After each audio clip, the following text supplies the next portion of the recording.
বেতন ছিল মাত্র 500 টাকা। জানুন দক্ষিণের এই বিখ্যাত অভিনেতার সম্পর্কে। বলিউড টলিউড যাই সিনেমা দেখা হোক না কেন, বেশিরভাগ মানুষের পছন্দের তালিকায় প্রথমেই থাকে দক্ষিণী সিনেমাগুলি। এই সিনেমাগুলি মানুষকে বেশ আকৃষ্ট করে এবং এখানকার তারকারাও সর্বত্রই বেশ জনপ্রিয়। আজ আমরা দক্ষিণের এমন এক জনপ্রিয় তারকার সম্পর্কে বলতে চলেছি, যিনি খুব অল্প সময়ের মধ্যেই জনপ্রিয় হয়েছেন এবং চলচ্চিত্র জগতে পেয়েছেন সাফল্য।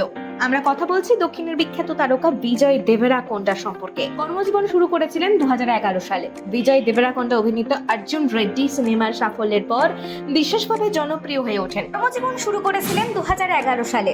বিজয় দেবরাকোন্ডা অভিনীত অর্জুন রেড্ডি সিনেমার সাফল্যের পর বিশেষভাবে জনপ্রিয় হয়ে ওঠেন। তিনি তার কর্মজীবন শুরু করেছিলেন 2011 সালের চলচ্চিত্র নুভুভিলা এবং 2012 সালের লাইফ ইজ বিউটিফুল চলচ্চিত্র একজন পার্শ্ব অভিনেতা হিসেবে। এরপর তিনি ইয়েভেদে সুব্রমণমে তার চরিত্রের জন্য স্বীকৃতি পান এবং তারপরে সন্দীপ রেড্ডি ভাঙ্গা পরিচালিত অর্জুন রেড্ডি নামক সিনেমায় কাজ করেন, যা দর্শকদের বেশ মনে ধরে। আপনাদের জানিয়ে রাখি যে বিজয় দেবরাকোন্ডা একজন অভিনেতার পাশাপাশি একজন ব্যবসায়ী এবং অনেক জায়গায় বিনিয়োগ করেছেন তিনি। বিজয় দেবরাকোন্ডার সম্পত্তির পরিমাণ। বিজয় দেবরাকোন্ডা তার জনপ্রিয়তা বৃদ্ধির সাথে সাথে হিল এন্টারটেইনমেন্টের সাথে চলচ্চিত্র নির্মাণে উদ্যোগী হন এবং কয়েক বছর আগে তিনি হায়দ্রাবাদের পশ জুবেলি হিলস এলাকায় 15 কোটি টাকা মূল্যের একটি বিশাল বাংলো কিনেছিলেন।